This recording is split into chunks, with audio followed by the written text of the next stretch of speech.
नमस्कार,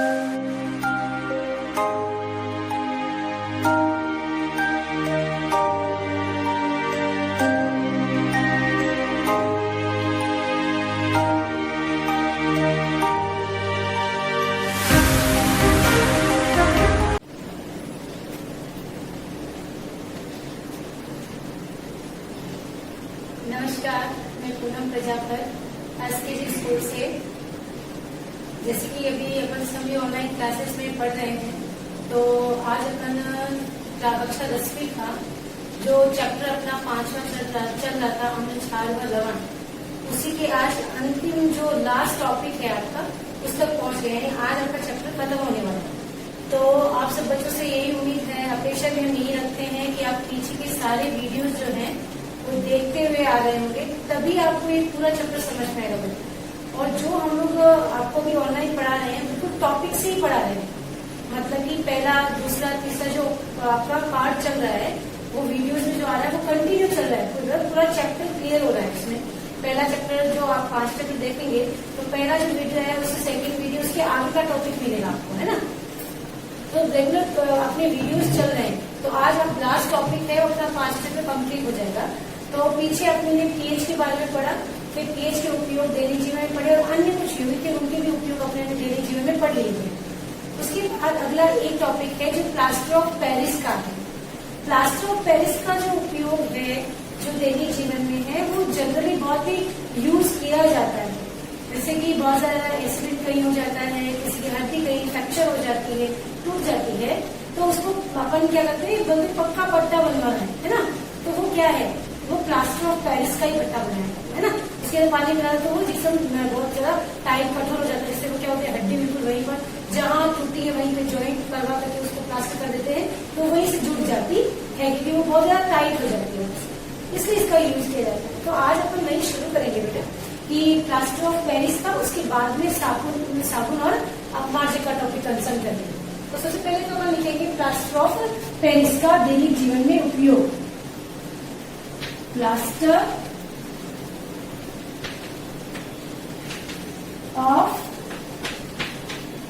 पेरिस, ठीक है ना। प्लास्टर ऑफ पेरिस क्या है? प्लास्टर ऑफ पेरिस जो है इसको जिप्सम को गर्म करके, जिप्सम को जब हीट किया ना तो अपने पास एक पदार्थ प्राप्त हुआ जिसे अपन ने नाम दिया प्लास्टर ऑफ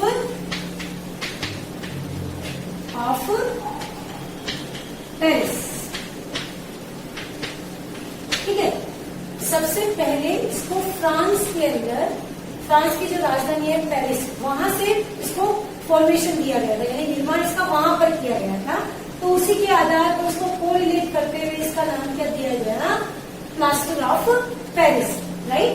तो इसलिए कहा गया कि ये जो है सबसे पहले कहाँ पर, फ्रांस की राजधानी पेरिस, वहां पर इसका फॉर्मेशन दिया गया था।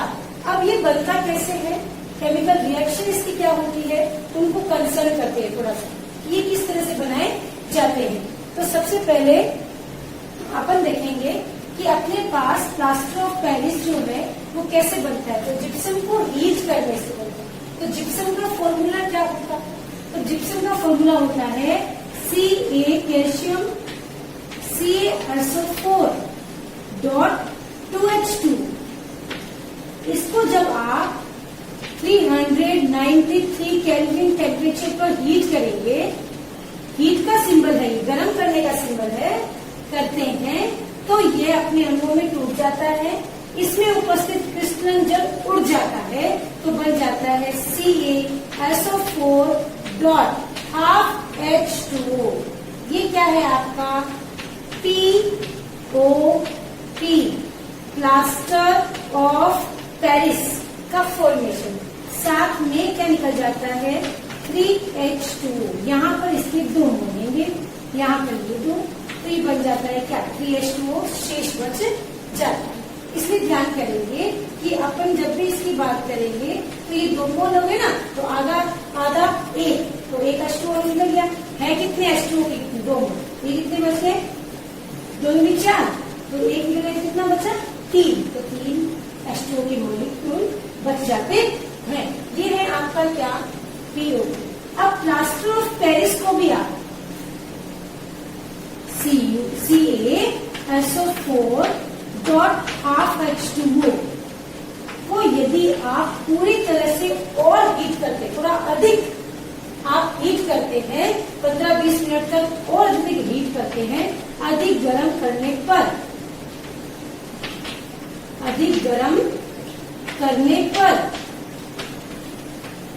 क्या हो जाता है, ये अत्यधिक कठोर पदार्थ में बदल जाता है, यानी मृत प्लास्टर में बदल जाता है। मृत प्लास्टर में यानी कि DBP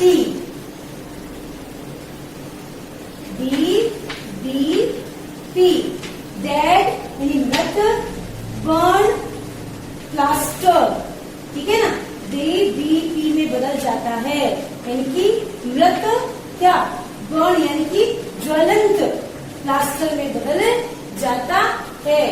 डेड बर्न क्या प्लास्टर में ये क्या हो जाता है, बदल जाता है, मृत ज्वलंत प्लास्टर में ये बदल जाता है।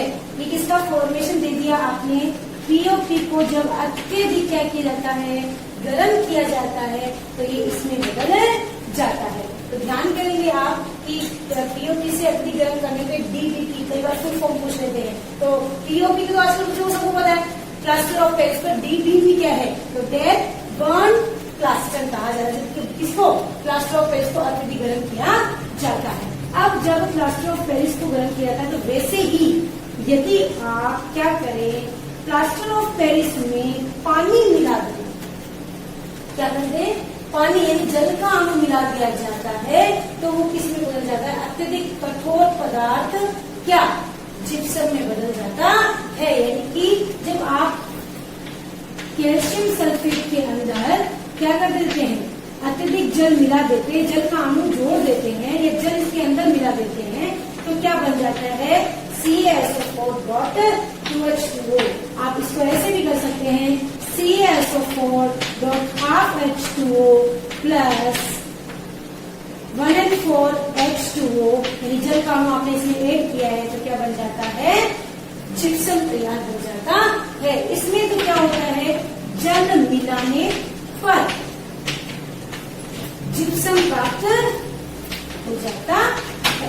ये क्या है आपका प्लास्टर ऑफ पेरिस। इसकी यूज हड्डियां टूट जाती है तो प्लास्टर बनवाने में इसका उपयोग किया जाता है। सबसे इम्पोर्टेंट यूज इसका बताया गया है। तो ये था आपका प्लास्टर ऑफ पेरिस को आप ऐसे ही करेंगे नोट्स में भी, ऐसे ही आप रिएक्शन करके भी देखेंगे ताकि आपको वो चीज समझ में आ जाए। तो ध्यान करेंगे सब बच्चे कि किस तरह से फॉर्मेशन होता है। आगे चलते हैं आपका, अब अगला टॉपिक है आपका जो अपने प्रकरण में लिख रखा है, क्या, साबुन व अपमार्जन। थोड़ा सा उनमें ध्यान करेंगे। मैं बिल्कुल आराम से आपको ये चीज बता रही हूँ कि साबुन और आपका अपमार्जक क्या होता है। साबुन, ठीक है, डिटेल तो हम बुक से भी पढ़ सकते हैं, पर थोड़ा शॉर्ट नोट फर्क क्या है इन दोनों में वो थोड़ा समझना चाहिए, ठीक है। तो साबुन क्या है और अपमार्जक क्या है, दोनों ही क्या है, दोनों में कॉमन क्या है कि दोनों ही पदार्थ जो होते हैं अशुद्ध पदार्थों के शुद्धिकरण के लिए क्या किए गए, शुद्धिकरण के लिए इसका उपयोग किया जाता है।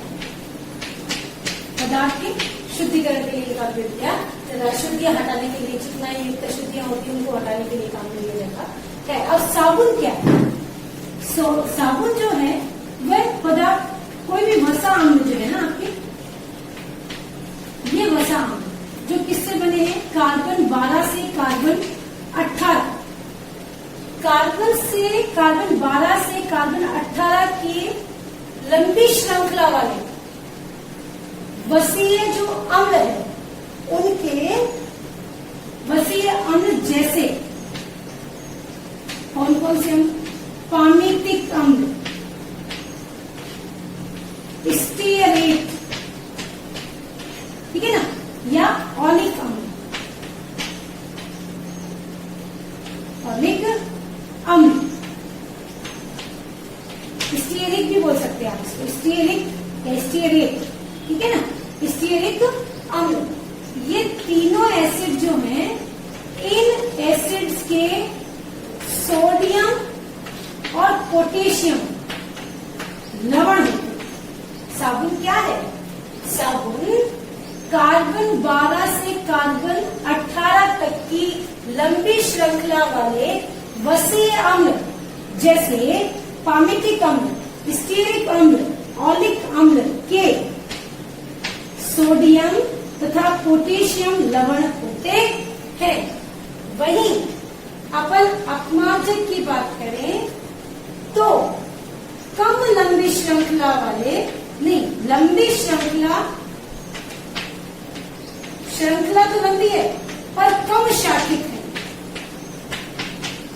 कम शाखित अम्ल तो है पर कौन से अम्ल? सल्फोनेट अम्ल। ये सल्फोनेट अम्ल के मैग्नीशियम और कैल्शियम के क्या होते हैं? लवण होते हैं। कौन? अपमार्जक। ये लंबी श्रृंखला, ये भी लंबी श्रृंखला, लेकिन ये कम शाखित होते हैं, ये अधिक शाखित होते हैं के अम्ल जैसे सल्फोनेट अम्ल या सल्फोनिक अम्ल के मैग्नीशियम व कैल्शियम लवण होते हैं। अम्ल के मैग्नीशियम व कैल्शियम लवणों को क्या कहते हैं बेटा? अपमार्जक कहते हैं। अब दूसरा, साबुन समझ में आया? साबुन किसे कहते हैं? अपमार्जक किसे कहते हैं? राइट, क्लियर हो गया? अब साबुन और अपमार्जक में आगे चले और डिफरेंस क्या है? तो ये तो समझ में आ गया। आप ऐसे ही अपने नोट्स में भी उतारेंगे। ये सल्फोनेट अम्ल रहते हैं, SO3 लाइन सल्फोनेट, ठीक है, -4, इनके लवण होते हैं, है ना। इनका फॉर्मूला क्या होता है? तो आप लिख सकते हैं Na भी लिख सकते हैं, यहाँ पर Mg भी लिख सकते हैं। और ये मैग्नीशियम और कैल्शियम, ये इस लवण के द्वारा ये सोडियम जो है इसको मैग्नीशियम क्या कर देता है? हटा देता है, जिसकी वजह से ये क्या करते हैं? निर्माण करते हैं सोडियम लवण। यहाँ कैल्शियम मैग्नीशियम की अशुद्धियां होती है, यहाँ पर आप इन अम्लों के साथ में प्रॉपरली किसका यूज कर सकते हैं? सोडियम का। ये सोडियम जो है इसको मैग्नीशियम और कैल्शियम क्या कर देता है? प्रतिस्थापित कर देता है। तो वापस ध्यान करेंगे, अपमार्जक जो होते हैं लंबी श्रृंखला वाले सल्फोनेट अम्लों के मैग्नीशियम कैल्शियम यदि आप ना लिखें तो आप ये भी लिख सकते हैं सोडियम और पोटेशियम के लवण। ये ज्यादा क्लियर है। उसके बाद में डिटेल में बताऊंगी कि मैग्नीशियम और सोडियम कैल्शियम के लवण कैसे बनते हैं। वो एक बार आप यही लिखेंगे, सोडियम और पोटेशियम के लवण होते हैं। यहाँ भी सोडियम और पोटेशियम, लेकिन ये क्या होते हैं? पामेटिक अम्ल, स्टेरिक अम्ल, ऑलिक अम्ल। अपने पास इसका फॉर्मूला होगा C17H35COONA। ये तो है साबुन, ROSO3Na। ये क्या है? आपका अपमार्जक। सल्फोनेट है वो अपमार्जक है, जबकि अम्ल है स्टेरिक पामेटिक अम्ल है वो क्या है? साबुन है। तो ये आप इस तरह से। अब दूसरा इसका एग्जाम्पल अपन की क्या करते हैं, ठीक है? आइए अब समझ में आ जाएगा। मैं अभी क्लियर कर देती हूँ कि वो सोडियम मैग्नीशियम क्यों लिया गया था। आइए अब साबुन की बात करें ना बेटा, तो साबुन जो होता है वो केवल मृदु जल के साथ अभिक्रिया करता है, यानी मृदु जल को शुद्धिकरण करने के लिए काम नहीं होता। मृदु जल के साथ तो रिएक्शन कर लेता है, लेकिन कठोर जल के साथ रिएक्शन है, जल के साथ रिएक्शन नहीं होती। क्यों नहीं होती? क्योंकि कठोर जल में कैल्शियम के और मैग्नीशियम के लवण होते हैं। आगे बात समझ, कैल्शियम और मैग्नीशियम के लवण होते हैं। तो कैल्शियम मैग्नीशियम के लवण जो है वो सोडियम को क्या कर देते हैं? साबुन की जो फॉर्मेशन है ना उसमें सोडियम है, ये मैग्नीशियम इसको यहाँ से क्या कर देते हैं? प्रतिस्थापित कर देते हैं। मैं यहाँ पर करके दिखा देती हूँ। C17H35COONA की रिएक्शन मैग्नीशियम के साथ सपोज करवाई तो ये फॉर्मेशन दे देगा C17H35COONA की जगह क्या देगा? अम्ल। अब ये जो अम्ल है स्टेरिक अम्ल, ये अम्ल जल के साथ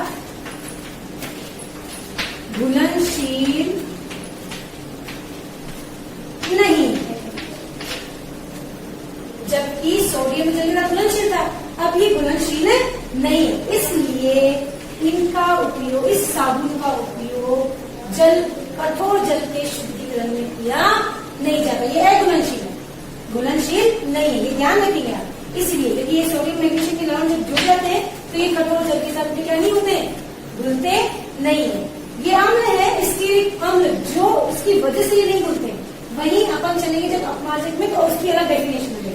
तो ये बात समझ में आ गई होगी कि मृदु जल के अंदर तो क्या होते हैं, सॉफ्ट आयंस होते हैं, जिसकी वजह से वो जल में घुल जाते हैं। जबकि मैग्नीशियम और कैल्शियम कठोर आयन है, वो क्या नहीं होते, जल के साथ घुलनशील नहीं होते। तो साबुन कठोर जल के साथ रिएक्शन नहीं करता है, केवल किस साथ रिएक्शन करता है, मृदु जल के साथ रिएक्शन करता है। वही दूसरी तरफ आ जाओ, अपमार्जक की बात करें तो अपमार्जक की बात करते हैं तो अपमार्जक में क्या होता है, अपमार्जक में ये है कि अपमार्जक जैसे अपन लेते हैं sodium alkyl sulphonate ROSO3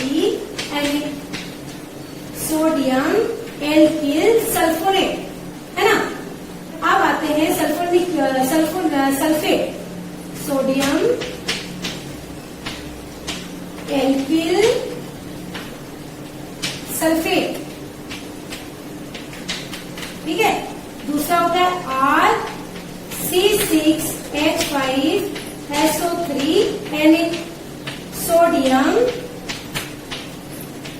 benzene, sodium alkyl benzene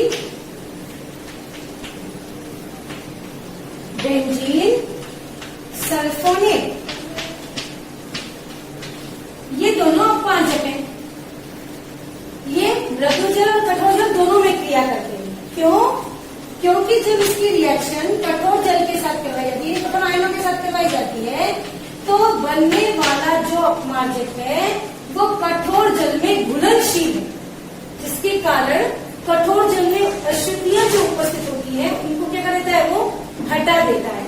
इसलिए अपमार्जक को कठोर और मृदु दोनों के साथ क्रिया करता है, लेकिन साबुन केवल और केवल मृदु जल के साथ रिएक्शन करता है। क्यों? क्योंकि साबुन के अम्ल कठोर जल में घुलनशील नहीं है, जबकि अपमार्जक में उपस्थित आयन कठोर जल के साथ घुलनशील होते हैं। इसलिए ये दोनों में अंतर आ जाता है। तो ध्यान करेंगे साबुन और अपमार्जक में क्या फर्क है। तो ये बात आप ऐसे ही उतारें, आपको इसीलिए मैंने वहां पर लिखा था। जब इसकी रिएक्शन अपन किसी से करवाएंगे, मैग्नीशियम के साथ करवाएंगे या पोटेशियम और कैल्शियम के साथ, तो ये क्या बन जाएगा,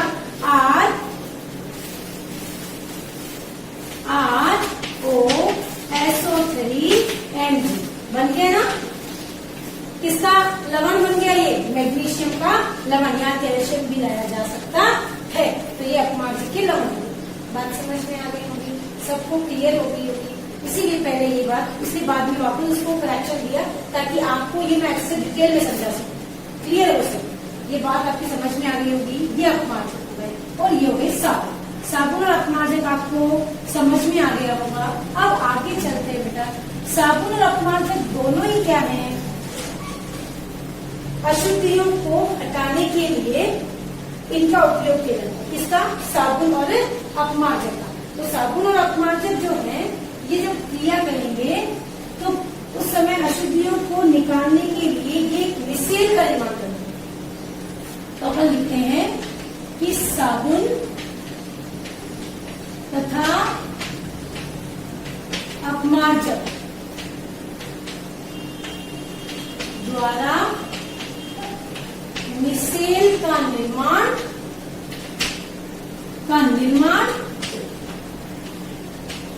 कर पदार्थ का शुद्धिकरण,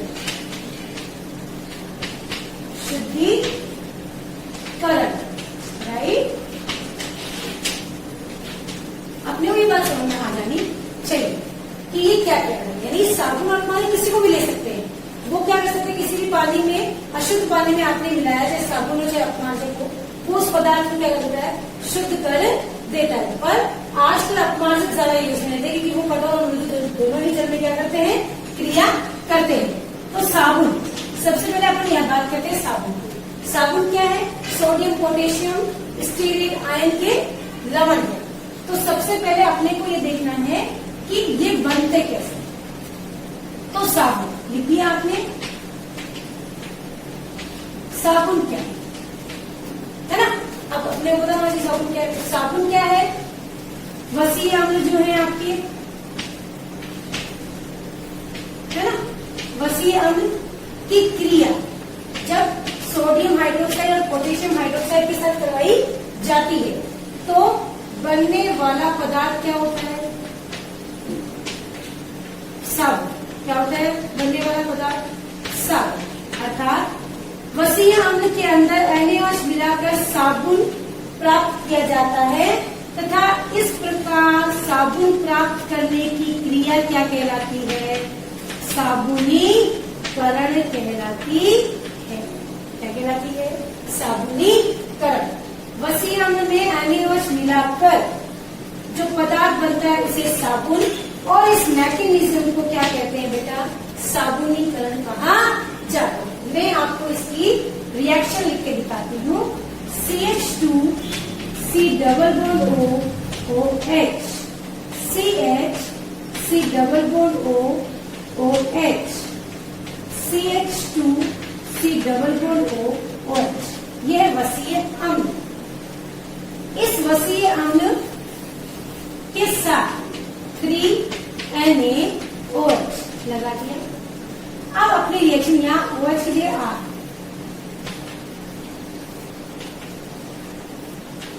वसीय। अब अपने पास इसको जब अपन यहां से तोड़ेंगे तो यहाँ चार्ज प्लस आएगा और यहाँ चार्ज माइनस। यहां से आप तोड़ेंगे तो यहाँ पर प्लस के साथ सोडियम प्लस OH, ये तो क्या हो गया, जुड़ गया सोडियम, तो ये बन गया आपकी सार, और ये OH यहाँ जुड़ गया तो ये बन गया ग्लिसरॉल। यानी दो प्रोडक्ट बनेंगे, पदार्थ बनेगा, वो क्या होगा, ROC double bond O Na।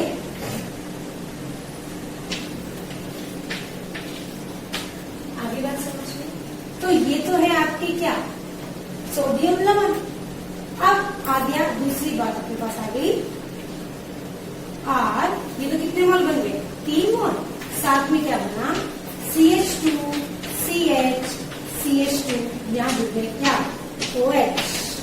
ये हो गया आपका क्या बेटा, कौन सा, इसको क्या बोलेंगे, ग्लिसरॉल। आगे बात समझ ली, ये है आपका ग्लिसरॉल। तो इस प्रकार बनने वाला लवण जो है वो क्या होगा, सोडियम लवण। ये सोडियम लवण है किसका, साबुन। तो अपन भी कहेंगे साबुन जो है वो क्या है, स्टीयरेट आयन। वसीय अम्ल किस रूप में है, स्टीयरेट आयन के रूप में है, जो किसका फॉर्मेशन देता है, साबुन का फॉर्मेशन देता है। ये बन गई आपकी साबुन। इसलिए आपको इसको ऐसे ही उतारना है कॉपी के अंदर भी, ताकि आपको ये चीज समझ में आ जाए, क्लियर हो जाए कि क्या कहना चाह रहा है। ये तो हो गई आपकी पूरी साबुन, और इस मैकेनिज्म को आप क्या बोलेंगे, साबुनीकरण। ये जो साबुन बना है इसके साथ में अगर आप लघु जल को डालेंगे तो रिएक्शन कर जाएंगे, अशुद्धियां अलग हो जाती होगी। वहीं पर यदि आप क्या डालेंगे, कठोर जल डालेंगे तो वो शुद्ध नहीं कर पाता है। ये बात आप याद रखें। अब इसके द्वारा ये जो बना है, इसके द्वारा अपने को क्या फॉर्मेशन देना है, मिसेल का फॉर्मेशन देना है। तो आइए चलते हैं, अब अपन करते हैं मिसेल की रिएक्शन।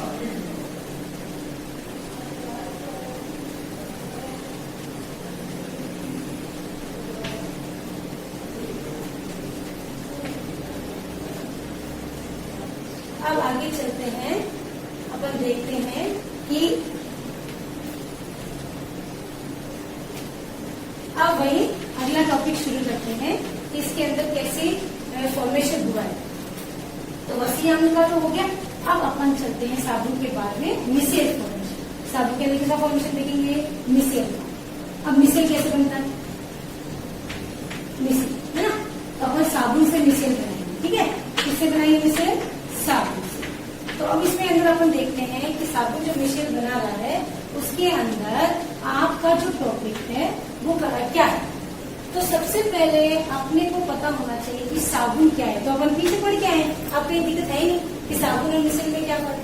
तो साबुन जो बन रहा है उसके अंदर अपन सबसे पहले लिखेंगे, इसको अपन लिखते हैं RC double bond O UV O N, लिख दिया। ये हो गया आपका क्या, सबसे पहले लवण हो गया, किसका नाम हो गया ये हो गया आपका साबुन। साबुन का कौन सा, साबुन का सोडियम लवण बन गया, साबुन का सोडियम लवण। इसको जब आप जल के अंदर विलय करते हैं, जल में क्या करते हैं, विलय करते हैं, तो ये अपने आयनों में टूट जाता है। टूटता कैसे, RCOO minus plus Na plus हो गया। कैसे, एक पात्र लो, उस पात्र के अंदर पानी डाल दिया, पानी के अंदर साबुन डाला। आप देखते होंगे यदि साबुन डालते ना तो उसमें क्या हो जाता है, झाग आ जाते हैं, बहुत सारे आ जाते हैं, इसका मतलब घुलना शुरू हो गया। घुलता तभी है कोई भी पदार्थ दूसरे पदार्थ में जब वो क्या हो जाता है, आयनित हो जाता है। तो ये हो गया इसका आयनन। तो आयनन हुआ तो कैसे टूटा ये, RCOO Na plus sorry minus Na plus हो गया। अब इसको आयनित करने के बाद ये दूसरा आता है कि इसे इस प्रकार भी लिखा जा सकता है। तो आइए चलते हैं, ये तो आयनित हो गया, इसे इस प्रकार से भी लिखा जा सकता है, दूसरे तरह से भी लिखा जा सकता है RCOO माइनस, इसको अपन R plus plus COO minus. ये है कार्बन की लंबी श्रृंखला, ठीक है, ये कार्बन की श्रृंखला है। इसे आप दो नाम देंगे, दोनों को अलग अलग नाम से। इसे देंगे आप अध्रुवीय भाग, साबुन का कौन सा भाग, अध्रुवीय भाग, तथा वहीं ये कौन सा है, साबुन का ध्रुवीय भाग। कौन सा भाग है साबुन का, जो अध्रुवीय है वो जल में अविलय, जल के साथ अविलय, यही दूसरे सूत्र है, जल के साथ विलय, लिख दिया। तो यहाँ पर ये हो गया अध्रुवीय भाग, ये हो गया ध्रुवीय। अब पूरी जो रिएक्शन है मिसेलीकरण की या मिसेल फॉर्मेशन की, वो पूरी इस पर ही डिपेंड करती है। जिसको ये बात समझ में आ गई उसको मिसेल बनाना और मिसेलीकरण की क्रिया समझ में आ जाती है। चले, आपने ये ऐसे ही उतार लिया होगा। आगे चलते हैं, अब करते हैं मिसेल फॉर्मेशन। तो आपको देखना है कि जो लंबी कार्बन श्रृंखला होती है उसको इस तरह से रिप्रेजेंट करते हैं, और जो ध्रुवित भाग होता है उसे गोले से रिप्रेजेंट किया जाता है। यानी इसे तो बोलते हैं हेड और इसे बोलते हैं टेल। यानी ये तो है उच्च सिरा और ये है आपका सिर। ये दोनों जो जुड़ जाते हैं तो वो क्या बन जाता है आपका साबुन का आयनिक हिस्सा, जो इस तरह से दिखाई देता है। यानी एक साबुन में ऐसे कई अणु हैं जो आपस में इस तरह से आयनित हो जाते हैं। यही आयनित हिस्से जब अशुद्ध पानी के साथ रिएक्शन करते हैं तो क्या बनता है, कैसे बनता है, वो मैं एक डायग्राम से अभी आपको समझाऊंगी। तो ये बात समझ में आ गई। ये तो है आपका टेल और ये है हेड, ये दोनों मिलकर क्या करते हैं, आयनिक भाग बनाते हैं किसका, साबुन। ये आयनिक भाग है, हेड और टेल आपस में जुड़ जाते हैं। ये कौन सा भाग है, अध्रुवीय। ये कौन सा भाग है आपका, ध्रुवीय। ये लिखेंगे बेटा आप सब कॉपी के अंदर अभी। अब अपन मैकेनिज्म को देखते हैं, बहुत ही अच्छे से समझ में आ जाता है। अपन लेते हैं एक अशुद्ध पानी, है ना, पानी के अंदर क्या है, तेल की बूंद। ये रही तेल की बूंद। पानी के अंदर तेल की बूंद कभी नहीं रहती। तेल की बूंद हमेशा पानी की सरफेस के ऊपर तैरती हुई रहती है। ये आप सबको पता है, नहीं पता तो आज करके देख लेना। आपने देखा तो ये सरफेस के ऊपर तैर रही। आपने इसके ऊपर क्या किया बेटा, साबुन डाला। साबुन का कौन सा भाग रह गया आपके पास, आयनिक भाग। ये आयनिक भाग कैसे टूटा हुआ है, टेल और ये हेड। यानी ये सिरा तो क्या है माइनस, ये सिरा क्या आपका प्लस। अब ये तो जुड़ेगा पानी के साथ और ये जुड़ेगा अशुद्धियों के साथ। तो पानी और अशुद्धि क्या है आपकी यहाँ पर, तेल तेल एक अशुद्धि तो है। तो आप देखेंगे कि ये जो हिस्सा है ये जल की ओर आकर्षित होगा, वही ये जो हिस्सा है वो तेल की तरफ क्या होगा, आकर्षित होगा ना। तो अपन देखेंगे कि साबुन को डालते ही जो अध्रुवीय भाग है वो किस तरफ जाएगा, अशुद्धि की ओर, है ना। और जो ध्रुवित भाग है वो किस तरफ जाएगा, पानी की ओर जा रहा है ना, पानी की ओर। तो इस तरह से आपको दिखाई देगा। ये इस प्रकार बना हुआ जो संरचना है उस संरचना को क्या बोलते हैं, मिसेल, तथा इस मैकेनिज्म को क्या बोलते हैं, मिसेलीकरण। क्या बोलते हैं, मिसेलीकरण। वापस ध्यान से समझेंगे, एक बार मैं फिर समझा रही हूँ। मिसेल का फॉर्मेशन कैसे होता है, अशुद्धियां, किसी भी पदार्थ की अशुद्धियों को हटाने के लिए साबुन एक नई संरचना का निर्माण करता है जिसे हम मिसेल कहते हैं। और मिसेल बनाने की प्रक्रिया क्या कहलाती है, मिसेलीकरण कहलाती है। इसे अपन एक उदाहरण द्वारा समझ सकते हैं। उदाहरण क्या, आपने ने एक पानी लिया जिसके अंदर तेल की अशुद्धि है, तेल की बूंद है। तेल की बूंद पानी की सरफेस के ऊपर यानी सतह पर तैरती रहती है। जब साबुन को इसके ऊपर डाला जाता है तो साबुन आयनित हो जाता है। आयनित होकर उसका आयनिक हिस्सा दो तरीके से जुड़ा हुआ होता है। दो पोर्शन होते हैं, ध्रुवीय और अध्रुवीय भाग। आयनिक और ध्रुवीय और अध्रुवीय भाग जल में अविलय और जल में विलय भाग। जल में अविलय भाग तेल में विलय होगा, जल में विलय भाग जो है आपका शुद्ध जल होगा। आपका ध्रुवीय हिस्सा जल के साथ मिलेगा, आपका अध्रुवीय हिस्सा किसमें मिलेगा, तेल के। जब आप साबुन का आयनिक भाग डालते हैं तो इसका तेल की ओर आकर्षित होता है, वहीं इसका हेड जल की ओर आकर्षित होता है। इस प्रकार एक अलग प्रकार की संरचना का, गोलाकार संरचना का निर्माण करते हैं जिसे अपन कहते हैं मिसेल। और इस प्रकार की जो मैकेनिज्म है उसे कहते हैं मिसेलीकरण। ये है आपका टॉपिक साबुन व अपमार्जक। साबुन की तरह अपमार्जक को भी यूज किया जा सकता है, वहां पर ये स्टीयरिक आयन ना होकर सल्फोनिक एसिड या सल्फोनेट आयन का यूज किया जाता है। तो आज ये टॉपिक आपका चैप्टर जो है वो कंप्लीट हो चुका है। लास्ट टॉपिक था ये, और ये सबसे इम्पोर्टेंट टॉपिक ये साबुनीकरण और मिसेल का निर्माण क्या है। ये क्वेश्चन एग्जाम में पूछा जाता है, विद डायग्राम ही आप इसको समझाएंगे ताकि आपको भी समझ में आए और जिसको आप समझा रहे हैं उसे भी समझ में आए। तो आप कोशिश करें कि इस डायग्राम को ऐसे ही फॉर्मेशन देके कि अपने नोट्स में भी बनाएं और आपको ये चीज समझ में आए। तो ये नोट्स आप बना लेना, घर पर ये चैप्टर पूरा वापस रिकॉल करके समझ के बता देना। नोट आप कमेंट के अंदर लिख सकते हैं कि कोई टॉपिक आपको समझ में नहीं है तो आप वापस भी पूछ सकते हैं। तो घर पे ही रहना है, घर पर रहकर पढ़ाई करनी है। घर पर रहिए, सुरक्षित रहिए। Thank you.